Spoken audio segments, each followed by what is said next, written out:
Assalamualaikum warahmatullahi wabarakatuh. Halo dulur dan kawan-kawan semuanya. Paradigma Paras Dialog Malam. Karena tujuan membuat sebuah obrolan kita kali ini, rokok salah. Akan berbagi tentang berbagai macam sudut pandang, karena jika ingin saling memandang tidak akan saling menyudutkan. Itu kira-kira. Nah, kali ini kita kedatangan sebuah tamu yang kondang sekali, yang mana terkenal di kalangan keluarganya.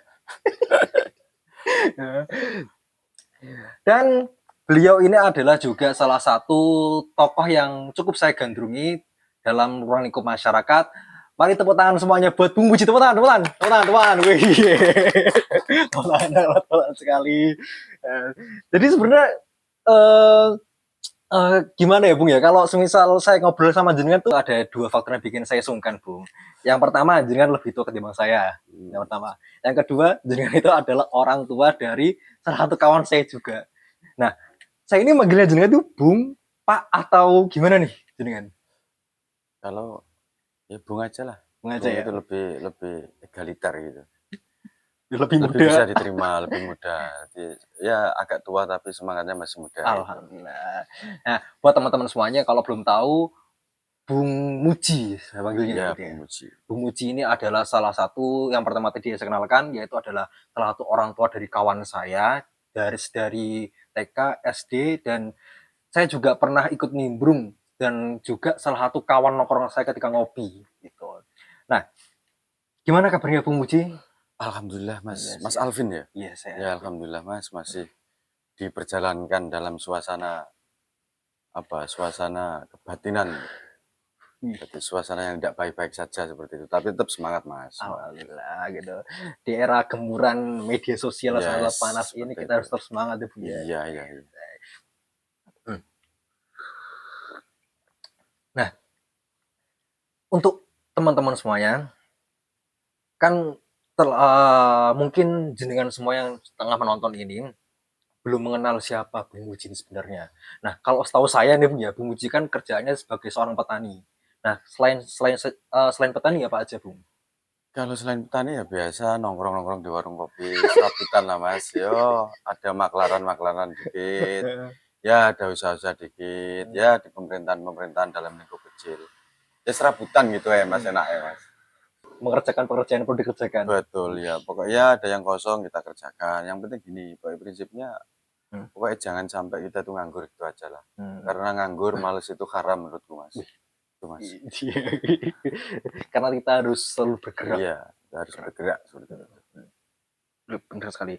Nah, kita mencoba untuk membahas terkait apapun, kalau nyebutnya saya mah ini apa namanya, sebuah lingkup masyarakat yang perlu kita, sebuah pemikiran masyarakat yang perlu kita benahi lagi terkait bukan cuman soal critical thinking, tapi juga pemahaman soal sejarah dan kerangka berpikir. Nah, nanti kita akan membahas soal pertama Madilog, ya. Terus yang kedua soal Marxisme. Terus yang ketiga adalah apa namanya? Stoikisme. Nah, stoikisme. Nah, nanti ada apa namanya? Kita akan mengupas secara sederhana. Kayak gitu kira-kira. Nah, Bung Muji sendiri ini memahami terkait Madilog itu bagaimana Bung? Latar belakangnya atau sebagai tokoh penulisnya itu Tan Malaka? Pertama gini Mas Alvin ya, tadi sebenarnya kita tidak dalam konteks mau dandani pikirannya masyarakat dulu, tidak. Kita coba akan kembali kepada realitas. Jadi, sejarah itu seperti apa sih? Kok sehingga misalnya manusia seperti ini sih? Bagaimana sih dulunya seperti apa sih? Coba kita spill sedikit-sedikit. Mungkin lebih tepatnya tidak dandani, tapi ayo coba kita ngobrol bareng dengan masyarakat, kita ngobrol bareng dengan teman-teman muda di semua aspek kehidupan, di semua bidang seperti itu. Jadi saya tidak berposisi sebagai orang yang lebih tahu seperti itu Mas Alvin. Jadi sama malam hari ini juga mungkin di satu sisi jenengan juga guru saya Mas. Karena biar bagaimanapun saya itu termasuk generasi old yang nggak memahami hari ini seperti saya itu salah paham seperti itu. Jadi mau ndak mau saya harus banyak belajar dari kondisi hari ini, di generasi hari ini seperti itu. Bahwa sejarah pernah mencatatkan seperti itu, mari kita, apa namanya, kita pelajari bersama seperti itu. Itu yang pertama. Yang kedua, banyak dunia pemikiran yang pernah dicetuskan oleh tokoh-tokoh besar di muka bumi ini. Mulai dari zaman ke zaman, sejak Adam dilahirkan, zaman Eropa, zaman Timur, zaman Asia Tengah, zaman Asia Selatan, semua pernah ada. Kebetulan sampean kan tadi singgung masalah apa tadi Mas? Madelok ya? Iya, Madelok seperti itu. Yang saya pahami Madelok ini jadi gini. Tak spill sedikit ya, mungkin satu malam tidak akan selesai misalnya bahas Madelok pun. Sedikit-sedikit aja secara sederhana. Jadi Indonesia itu tidak pernah kehilangan yang namanya brilian-brilian orang-orang yang punya pemahaman yang origin, yang asli, yang kemudian dalam sejarahnya kemudian disebutlah yang namanya Tan Malaka. Jadi itu bapak pencetus Madelok. Tan Malaka itu adalah seorang yang sangat gandrung terhadap perjuangan, gandrung terhadap intelektual. Beliau lahir sekitar kalau tidak salah 1897. Oke. Beliau masa kecil dan berkembang di Sumatera, kemudian sampailah beliau kuliah di luar negeri seperti itu ya. Langsung saja, jadi pikiran anak muda yang namanya Tan Malaka ini luar biasa. Jadi beliau melihat satu keadaan pada saat di Eropa itu, beliau sangat banyak terpengaruhi oleh pikiran-pikiran Barat, Islam, dan lain-lain. Misalnya kalau dalam pikiran-pikiran Barat jelas ada kapitalisme pada saat itu, setelah masa masa revolusi industri, ada pertarungan antar kelas, ada pertarungan antara kaum borjuis dan proletariat atau kaum buruh kalau orang Indonesia mengatakan. Ada yang namanya kelompok-kelompok yang kemudian hari dikatakan itu kelompok Marxis. Jadi kelompok yang menjadi lawan. Nah, itulah yang melatar belakangi pikiran-pikiran beliau. Jadi beliau itu seorang pemikir, seorang pejuang lintas negara, lintas dimensi ideologi, lintas dimensi strata sosial seperti itu. Wacana-wacana perjuangan pada saat itu untuk membebaskan satu kelompok yang tertindas dalam pengertian di Eropa pada saat itu adalah kaum buruh atau kaum proletariat itu benar-benar dilakukan. Dan sepanjang sejarah hidup beliau, dia menapaki perjalanan mulai dari lintas negara menjadi pelarian dan lain-lain lah, pokoknya seperti itu Mas. Intinya akumulasi dari semua pikiran-pikiran beliau itu dituangkan dalam sebuah kitab. Saya mengatakan seperti itu. Terserah orang mengatakan buku. Saya mengatakan itu kitab. Itu pada saat 1943. Di saat orang berpikir tentang perjuangan, beliau juga berpikir tentang perjuangan. Bahkan dalam banyak literasi yang saya pelajari, beliau itu termasuk Bapak Republik. Beliau itu didaulat dari Bapak Republik. Poinnya adalah Mas, sebelum kita akan masuk di 1943, beliau menuangkan isi pikiran dan semua sejarah kehidupan beliau, melihat satu kenyataan dan keadaan itu, beliau membuat atau menulis namanya Madilog. Itu Mas, itu Madilog. Madilog itu apa Mas? Madilog itu kalau dalam bahasa kampus lah itu namanya materialis, dialektis, dan logika. Materialis, pikiran beliau itu sebenarnya banyak dipengaruhi oleh keadaan pada saat itu, pada zaman itu. Sehingga tidak mungkin beliau menulis itu di awang-awang hanya mengadopsi sebuah kebenaran yang sifatnya tekstual, tidak. Tetapi beliau itu di zaman pada saat beliau muda, beliau itu termasuk apa? Pembaharu dalam dunia pergerakan dan dunia pemikiran. Sementara itu Mas, jadi materialis itu adalah satu kesadaran, satu kenyataan bahwa keadaan dunia ini, keadaan negara ini, keadaan sistem sosial ini dibangun pada kenyataan bahwa kesadaran untuk melihat secara keinderaan atau secara penginderaan seperti itu sesuatu yang nyata. Nah, Madelok itu, materialisme itu bisa melalui konsep pemikiran pada wilayah yang lebih kompleks ya, yang lebih rumit, bisa melalui sejarah atau historis, bisa melalui proses-proses yang dalam dunia pemikiran dikatakan itu proses bahwa terjadi proses perubahan terus-menerus di dalam pemikiran itu sendiri. Itu materialis. Jadi orang melihat dari sisi kenyataan seperti Yang itu. dapat kita rasakan dalam semua indera kita ini. Betul, yang kita indrakan dengan kesadaran seperti itu. Terus yang kedua ada yang namanya dialektis. Dialektika itu adalah proses yang terus-menerus, ya. Proses yang menerus untuk mencari titik antitesisnya atau titik yang berseberangan dengan keadaan hari ini. Untuk mencari apa? Nah, untuk mencari solusi. Solusi itu ada di logika-logika itu. Jadi mencari solusi-solusi atas ketidakbenaran dalam satu keadaan ini, Mas. Tadi.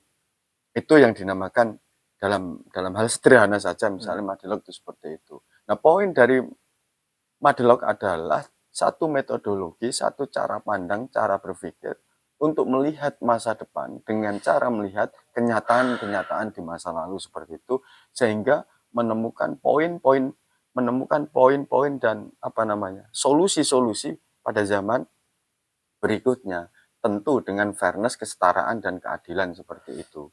Itu poin pertama. Monggo Mas Alvin, santai mawon sambil ngopi. Nah, oke. Ya, betul sekali kayak itu. Kan di dalam buku yang berjudul Madelok ini, Tan Malaka pernah bilang, masyarakat yang adil dan makmur itu bisa terciptakan ketika masyarakatnya bermadilok, materialisme, dialektika, dan logika. Nah, apakah itu cuma satu-satunya cara?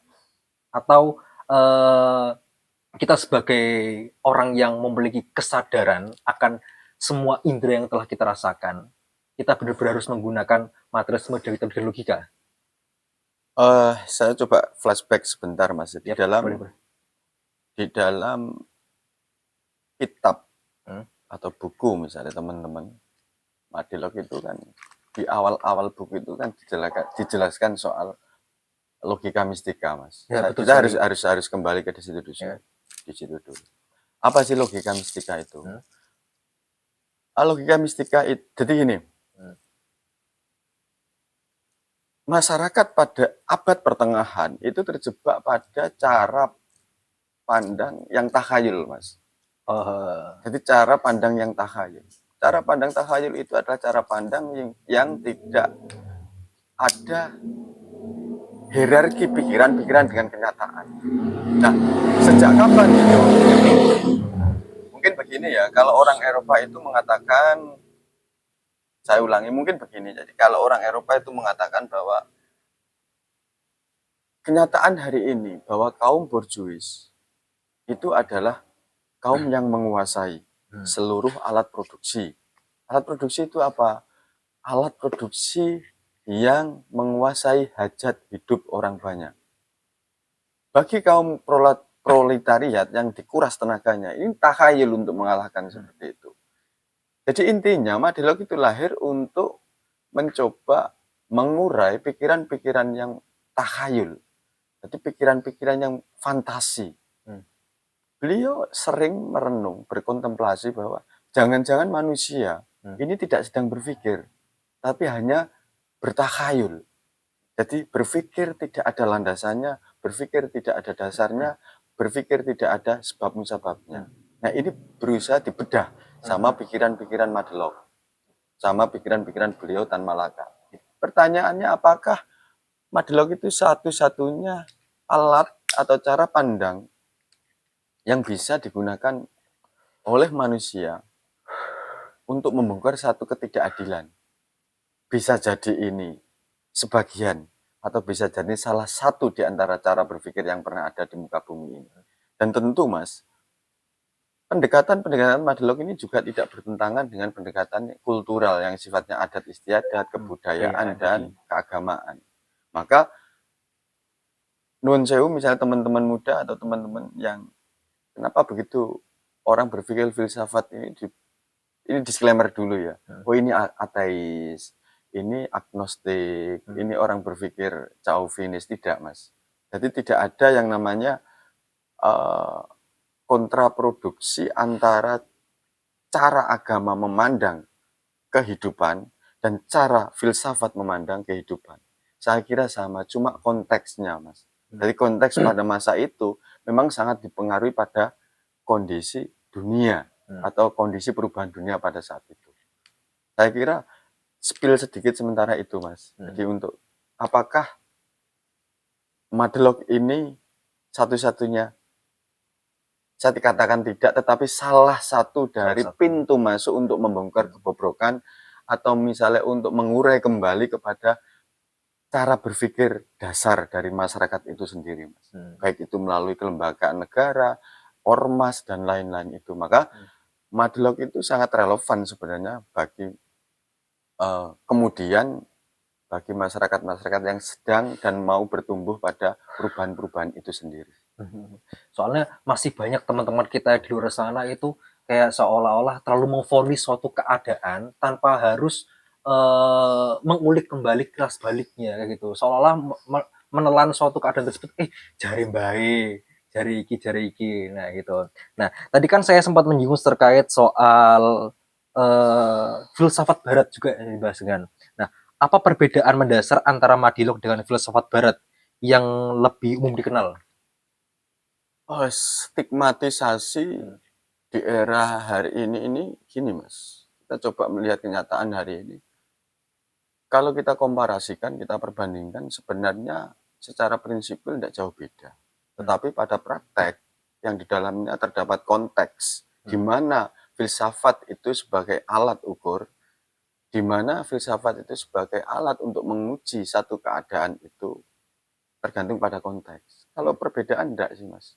Misalnya begini ya, dalam dunia Islam sendiri kita mengenal yang namanya Ibnu Arabi, Ibnu Imam Arabi, Ibnu Taimiyah, Ibnu Sina, Al-Hindi, dan lain-lain itu, Al-Khwarizmi, itu semuanya filsuf-filsuf semua. Itu filsuf-filsuf semua. Tetapi ini filsuf-filsuf Arab, filsuf-filsuf yang mengambil sistem nilai dari mungkin Alkitab, agama-agama Samawi, terkhusus itu Quran. Itu juga sangat hebat menurut saya. Barat juga sama. Barat mengambil satu sisi nilai kefilsafatan itu, misalnya ada kosmologi. Kosmologi itu bagian dari realitas. Kalau kita ngomong realitas, pasti kita akan ngomong ontologi. Kita akan ngomong, ontologi itu ketuhanan seperti itu. Sama kan Mas? Ketika ngomong, kosmologi, kita akan ngomong konsep alam. Ada hukum alam, ada 7 hukum alam, dan lain-lain. Ketika kita ngomong antropologi, kita akan ngomong kemanusiaan. Dan di dalamnya ada soal sosial, soal manusia dalam bentuk dan praktek kewajibannya, dharmanya beliau sebagai manusia, seperti itu. Jadi saya kira tidak ada perbedaan secara prinsipil. Tetapi ada, cara praktek atau cara pandang dan cara sisi membedahnya saja sesuai dengan konteks. Jadi saya kira tidak bisa saya kira klop kok. Kalau mungkin misalnya orang masih mempertentangkan filsafat dan agama itu sesuatu yang berbeda, itu soal cara orang menstigmatisasi. Saya kira itu mungkin perlu banyak diskusi lagi, tidak salah dan benar, mungkin perlu ketemu ngopi dan lain-lain seperti kayak malam hari ini Mas. Jadi saya kira clear Mas itu. Iya, saya clear itu. Itu soal pendekatan saja itu. Nah, bagaimana sih Madilog ini menanggapi pandangan mistisme? Kan tadi kan di bab pertama di Madilog kan udah menyatukan logika mistik. Nah, sekarang bagaimana Madilog ini menanggapi pandangan mistisme dan kepercayaan tahayul dalam masyarakat? Lahirnya kepercayaan tahayul itu selalu diawali dengan proses industrialisasi kepentingan-kepentingan politik atau kepentingan ekonomi pada zamannya. Selalu ada. Jangan kira loh Mas,